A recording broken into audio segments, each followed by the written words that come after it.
Hey fellow assassins, are you ready to explore AC Unity and the high seas of the Northern Atlantic on November 11th?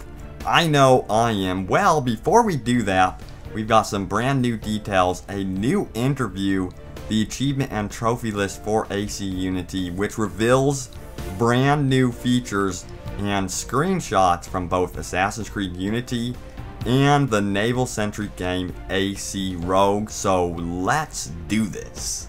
So first up, let's take a look at the brand new screenshots. We're going to start out with Assassin's Creed Unity first and take a look at this. We've got Arno in his epic ensemble. This is obviously out of place for him to be in this clothing. He's obviously not prepared to assassinate anyone at this time. So it looks like we might be starting out without any type of assassin's gear, probably much in the same way we did with Ezio in Assassin's Creed 2. Now we see Arno and Elise. This is his love interest, and this relationship is extremely complicated because she is a Templar and of course Arno is an assassin. This will be interesting.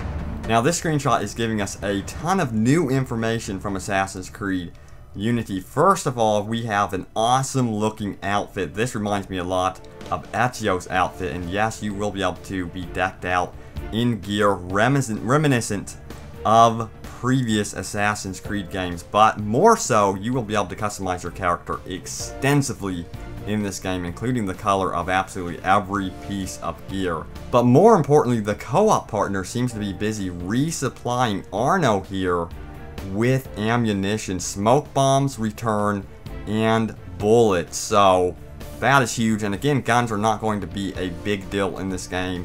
They do have a presence, but ammunition will be extremely limited, so it looks like you're definitely going to want someone to resupply you at all times. And the gear, guys, I really love the look of this screenshot in particular. I'm really liking what I'm seeing here.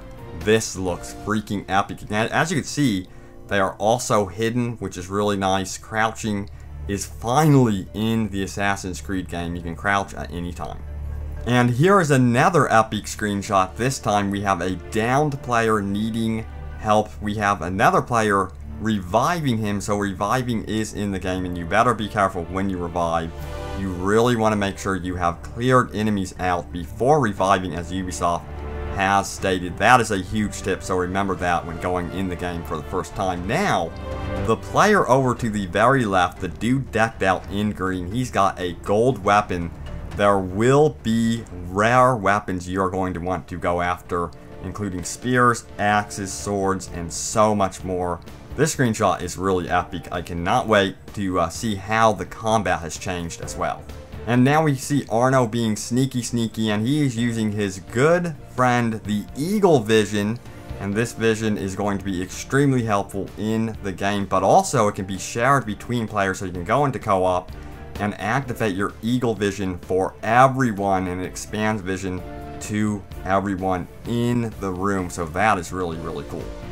And now we're going to be taking a look at some brand new Assassin's Creed Rogue screenshots, and then I will be returning to the Assassin's Creed Unity news, because there's some big news related to Assassin's Creed Unity in just a moment. But here we see Shay looking out to the ocean. This is beautiful. Ubisoft has also stated that exploring the Northern Atlantic will be a joy, because you will be going through mountainous regions, lush forests when you are in the river. So that is pretty darn cool. Next up, we have Shay conversing with one of my favorite characters, Haytham.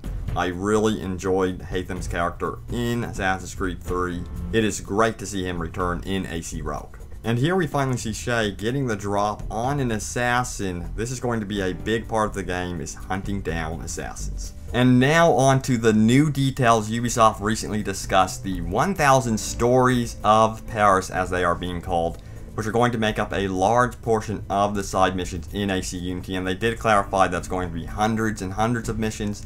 It's not going to be 1,000 stories of Paris. That's just the name they are using for the dev team. Now, if you have watched any of my previous videos, you know I have mentioned I love when all content interconnects. Ubisoft has stated that all side missions will have a purpose to the story and historical events during the French Revolution. This is extremely good news because I was a little bit worried about some of the things I had seen from the beta footage that had leaked previously. But guys, this is sounding very exciting and exactly what I would expect from Assassin's Creed.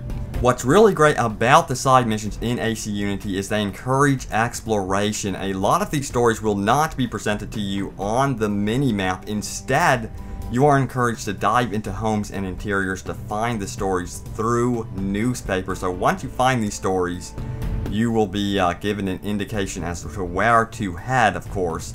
And as a bonus, stories can be chained together, so as you progress through the side missions, you will be building your own narrative from these missions. That is pretty cool, so you can interconnect the stories and really learn something about history at the same time, which I love about the Assassin's Creed franchise.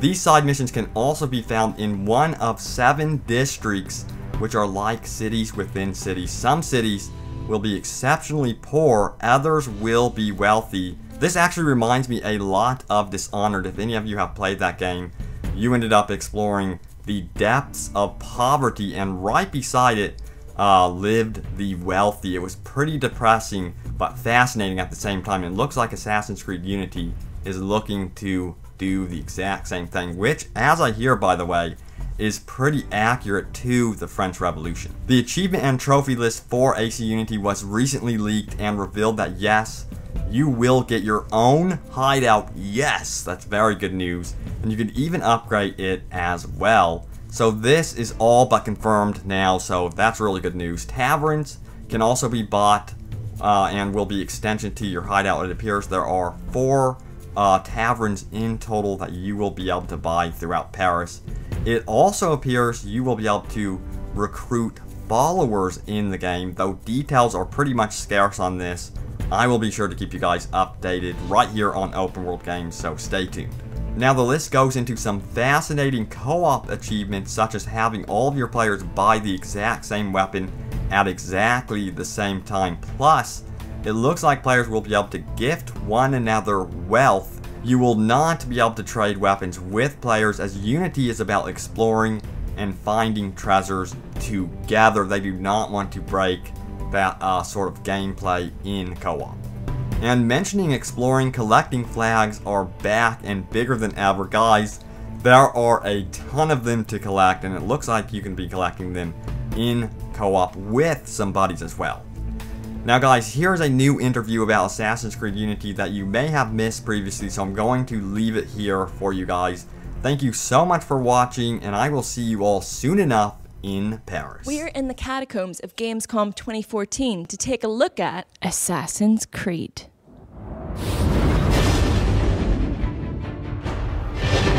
Hello, I'm Aoife Wilson, and I'm coming to you from Cologne, Germany for Gamescom 2014. And joining me now is Vincent Pontbriand from Ubisoft, who's going to take us back in time to the French Revolution so we can chat about Assassin's Creed Unity. Vincent, how are you? I'm very good, thank you. Awesome. Now, the single-player campaign looks incredible. So can you tell us a little bit about the changes that you've made to the series? We've completely overhauled our technology in order to bring this new shared experience. We've changed all the graphics, all the systems, the crowd mechanics, the interactions. It still feels like an Assassin's Creed, but it feels like it's renewed completely. Because, I mean, the crowds before were in their hundreds, and now they're well over the thousands, right? Thousands, yes. The changes that Next Gen can enable you guys to make, what other sort of examples of that are there? More power helps us having more NPCs on screen. That's one thing. We wanted to have not only more NPCs, but smarter NPCs on screen. So the crowd interacts with itself as well. So stuff just happens in the background without player interactions. Now, the map looks so huge. How much bigger would you say it is than previous installments? Because there is more interior space now as well, right?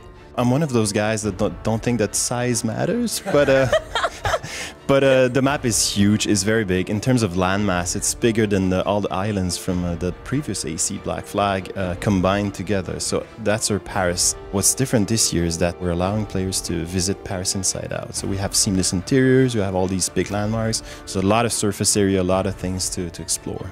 So tell us a little bit more about the seamless indoor-outdoor transitions, because that sounds like it's going to add loads to the free running and the parkour. This is a game changer. It changes the paradigm of navigation. So AC was always about like freedom and open world and stuff, but it was still a Hollywood set. It was like just an empty cardboard set. And now with the seamless interiors, you can go inside out. You'll find people there living, doing their stuff. So let's chat a little bit about Arno, our main protagonist. How customizable is he? Because obviously everyone's going to have their own version of him now. Exactly. Although the main character is a narrative character, he's basically very open to customization. So it's not only just the gear, it's or the visuals, I should say. It's the weapons, it's the skills. So as players progress, they'll branch off in different paths. So one player could choose to go down the stealth path, while the other one will choose like more combat skills, for example. Let's chat a little bit about the new weapons. I've got my eye on the Phantom Blade, which looks kind of cool, right? Yeah. So we have a few variations of the Phantom Blades and a few other surprises in the game. Oh, really? Yeah. Not going to tell us about any of those right now, are you? I shouldn't. Well, Vincent, thank you so much. My pleasure. I cannot wait to start stalking the streets of Paris. Keep checking back throughout the week because we've got loads more exclusive content coming to you direct from Gamescom 2014.